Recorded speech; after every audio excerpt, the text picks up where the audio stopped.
sampai EVOS tuh kayak dijudge kutukan runner up ya. Iya, kutukan runner up. Akhirnya terpecahkan di situ dan ya tetap ada gua boy. Gua sebagai brand ambassador pada saat itu ya.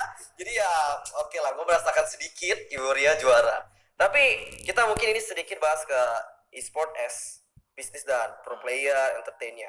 Kalau tanggapan Mas Dean deh terkait dengan valuasi para pro player yang sekarang kan udah sangat tinggi. Kayak kemarin aja sempet pas aku ngobrol sama Pak Ape, kayak dia bilang Lemon harganya bisa satu entry MPL kan, satu slot MPL 15M. Nah itu terkait apa tanggapan Mas Dean gimana tuh? Kalau dulu kan pasti mungkin player ya nggak mungkin semahal itu kan.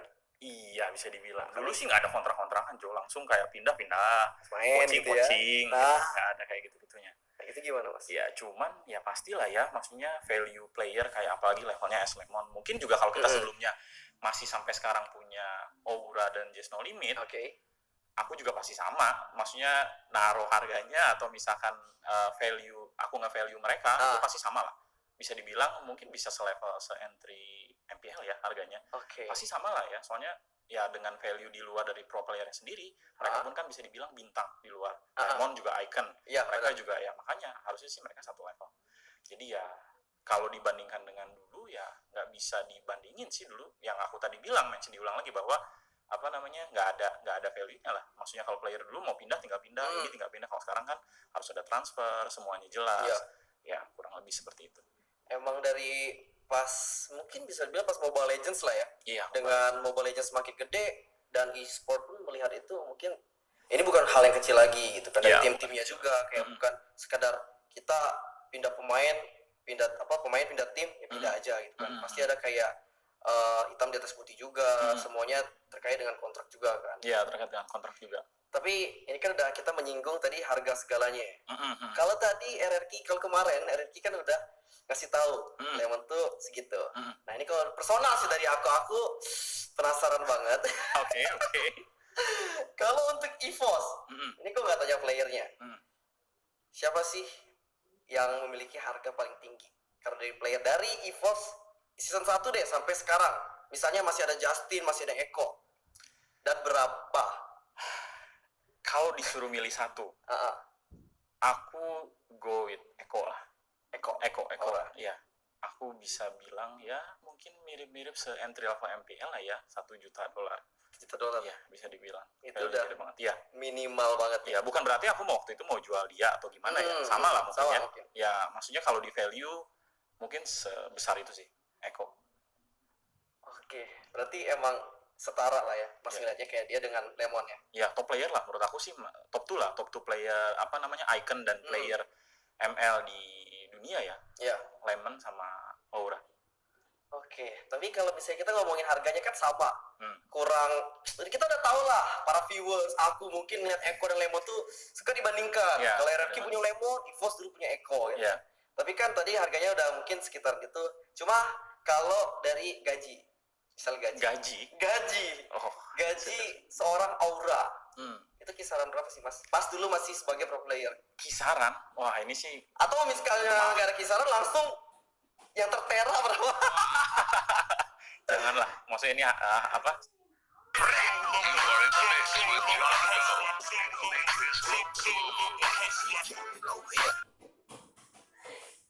Apa? Sensitif sekali. Tapi ya kisaran harusnya cukup lah ya, sangat lebih dari cukup. Kalau misalkan kalian jadi pro player, misalnya ada yang mau jadi pro player, itu lebih dari cukup gajinya. Aura itu Eko ya. Di atas berapa? Di atas berapa? Ya, susah sekali jawabnya. Kepala berapa? Kepala 2 atau 3 bisa. Oh, kisaran 2-3 gitu ya. Sebulan itu ya? Iya, kalau gaji sebulan. Oke, seenggaknya kita udah ada gambarannya lah ya untuk gaji player. Kalau Justin dulu? Sekitaran segitu juga. Segitu. Value-nya. Kalau Emperor sekitaran juga segitu. Kan gue digaji ya. Kalau dulu gue sih oke lah. Ya belum sampai kepala 2. Tapi sekarang udah dapat lebih banyak. Amin Mas, amin. Udah sukses sekarang mah Emperor. Ya amin lah, puji Tuhan ya. Nah tapi kalau kita ngomongin valuasi player, mungkin banyak yang ngelihat kenapa sih dia, mungkin kan kalau player kan pasti kayak ada naik turun ya performanya. Iya, ada naik turun. Kayak orang tuh penasaran. gimana sebuah tim menilai player itu sih, kayak valuasinya tuh dari mana aspek-aspeknya gitu. Kayak Aura, Lemon, kenapa bisa netepin harganya sampai 15M? Iya, balik lagi itu value ya. Mungkin maksudnya dari mata amatir pun, dari luar atau netizen bisa melihat ya, maksudnya seberapa besar dampak mereka. Maksudnya secara pribadi, value secara personal, kayak Aura, kayak nilai sendirinya kita juga tahu dia jago, dari makro, mikro, attitude juga dihitung. Terus juga dari value dia sebagai icon atau sebagai misalkan influencer di game itu sendiri. Maksudnya dampaknya kayak dia punya YouTube channel atau apa ya, itu terhitung dari semua aspek dihitung sih. Cuman tetap harusnya e-sports tetap melihat kalau misalkan mau masukin player ke e-sport kayak EVOS, misalkan mau masukin player masuk ke tim kita, itu tetap nomor satu, kita tetap menjunjung tinggi attitude. Mau sejago apapun dia, kalau attitude-nya kurang, ya kita bisa skip player itu sih. Mau sebintang apapun.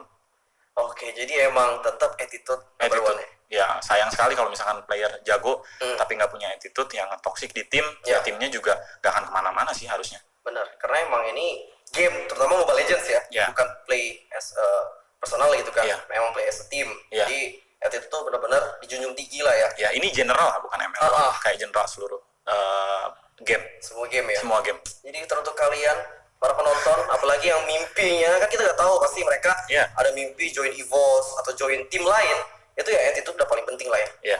Kayak lu nggak perlu sih punya skill jago banget tapi attitude lu sampah. Iya, kayak seperti yang gue bilang di TV kemarin kan, gitu ya.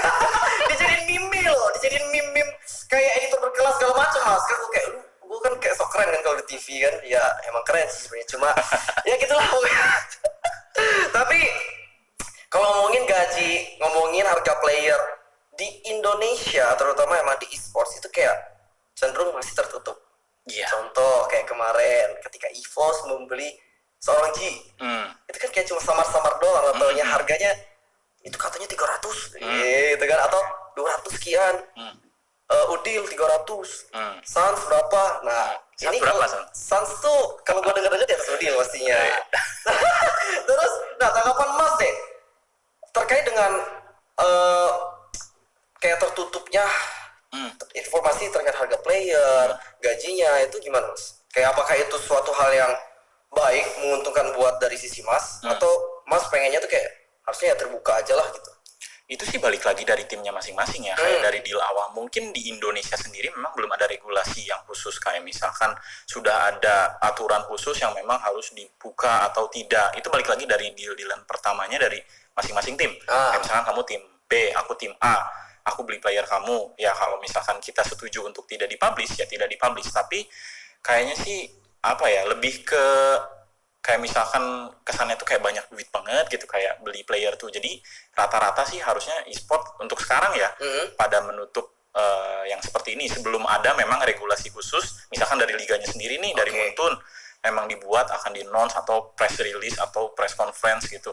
Sebenarnya sih pros and cons ya, nggak kayak jelek semua atau baik semua, nggak, pasti ada plus minusnya lah semuanya. Berarti emang balik lagi ya ke perjanjian antar tim atau dari regulasi dari sang penyelenggara yang turnamennya juga ya. Iya, kurang lebih seperti kalau kayak bola kan, kalau kita lihat biasanya press con kayak langsung media Ronaldo jersey gitu kan, foto jersey berapa kan gitu kan, transfernya berapa, gajinya per tahun berapa gitu kan. Nah, itu sih kalau dari gue pribadi sih pengennya ya semoga ya kalau emang udah Mobile Legends atau e-sport di Indonesia udah sampai tahap itu, harusnya emang itu udah sebesar itu kan. Aku pribadi sih jujur aja kalau misalkan sudah, maksudnya semua sudah komit untuk invest $1 juta ya untuk slot franchise. Ini personal opinion aku sendiri. Untuk kedepannya mungkin untuk perkembangan e-sport di Indonesia juga, SML sendiri, maksudnya di lead oleh ML, kayaknya sih bisa ide bagus untuk kalau misalkan ada yang seperti ini. Tidak menutup kemungkinan lah, mungkin Muntun kedepannya akan membuat regulasi seperti ini agar ya itu bagus juga kan buat e-sport Indonesia, jadi kelihatan lebih profesional ya. Ya, kurang lebih sih kayak gitu. Nah, kalau kita ngomongin games ya di e-sport, kan tadi kan kita udah bahas player dari perkembangan EVOS juga dari awal. Tapi EVOS kan nggak cuma Mobile Legends doang. Kita tahu. Mobile Legends doang. Buat sekarang aja kayak ada AOV, terus ada apa lagi sih Mas? Ada Free Fire, ada PUBG M, ya, dan ada Point Blank, juga ada ML Edis, ya, kurang lebih. Nah, sama ada ini juga League of Legends di Vietnam. LoL yang di Vietnam ya. LoL, ya. Nah, tapi kalau kita ngomongin game di Indonesia sendiri, Itu yang paling up sekarang kan mungkin PUBG, Iya. terus Mobile Legends ya, Iya. sama Free Fire. Iya. Nah, ini tuh agak ada sedikit jauh lah range-nya viewership-nya ya. Misalnya kayak Mobile Legends berapa, terus kayak WoW misalnya turnamen berapa. Nah, kalau tanggapan Mas sendiri ngelihat hal tersebut gimana tuh? Kayak apakah game-game yang emang viewership dikit itu bakal menjadi dead game kayak misalnya Dota bisa dibilang yang emang ya kalau secara global itu gede banget. Gede banget. Tapi kalau di Indonesia sendiri itu emang udah kayak berkurang banget gitu loh. Menurut aku sih balik lagi yang paling penting itu komunitas ya. Komunitas itu memang ya fans-fans yang nonton lah ya bisa dibilang, yaitu yang bikin gamenya itu besar. Atau misalkan kita pelihara komunitas lah, itu balik lagi sebenarnya sih balik lagi dari ekosistem e-sport itu sendiri. Apakah ada e-sport, apakah tim e-sportsnya, atau misalkan dari developer, atau misalkan dari organizer. Cuman biasanya poin yang paling utama itu balik lagi dari yang main gamenya itu. Kayak misalkan banyaknya. Bisa dibilang sih Dota juga bisa dibilang kalau di Indo memang dead game. Gamenya juga bisa dibilang udah lebih dari 10 tahun ya. Dari Dota 1, Dota 2. Banyaknya itu memang player-player yang sekarang atau player kayak aku lah masih tetap nonton mah masih, jadi kayak cuma nonton aja, nonton the pro scene-nya. Cuman kalau misalkan regenerasi player udah nggak ada, jarang sekali lah di Indo pun ya. Sama balik lagi kayak ML atau misalkan EOV mungkin sekarang ya yang kelihatan banget tim e-sportnya sedikit, cuman kita masih ada gitu kayak liga, sekarang masih ada liga ASL ya. Ya bisa dibilang itu balik lagi ngaruh sekali sih, kayak dari komunitasnya atau misalkan dari viewership-nya itu ngaruh banget. Jadi ya nggak bisa diapa-apain, itu harus dari, menurut aku pribadi gitu, dari developernya atau dari misalkan organizernya sendiri, ada turnamen. Semua itu komponennya penting sekali sih. Ekosistem e-sports itu kayak ada tim e-sports, terus komunitasnya, terus developernya, atau misalkan dari game itu sendiri. Turnamen juga penting, harus ada terus. Ya kayak contoh MPL, kita ada franchise league kan. Itu franchise league itu kan bisa dibilang memelihara ekosistem yang ML-nya ya. Jadi kayak liganya ada terus regenerasi player pun cepat, fansnya senang nunggu-nunggu, tim-tim kayak apa namanya ya, kayak match-match yang seru. Dari pro playernya sendiri, semua elemennya penting banget sih menurut aku untuk menjaga game itu tetap jalan ya. Oke. Berarti secara nggak langsung Mas pun turut senang ya dengan MPL, dengan adanya franchise league ini ya? Wah, bukan senang lagi, itu udah, maksudnya Indonesia punya kapasitas sebesar itu sudah dilirik atau bisa jadi apa namanya, orang pun kayak dari kan scene e-sport juga bukan di outsourcisasi aja kan, kayak dari western juga ngelihat ya, kita juga tidak bisa diragukan lah, udah bisa ada berapa 8 tim yang invest sebesar itu ya, itu bisa dibilang kan kalau tidak salah ya MPL itu liga termahal di outsourcisasi ya, jadi ya makanya menurut aku sih itu udah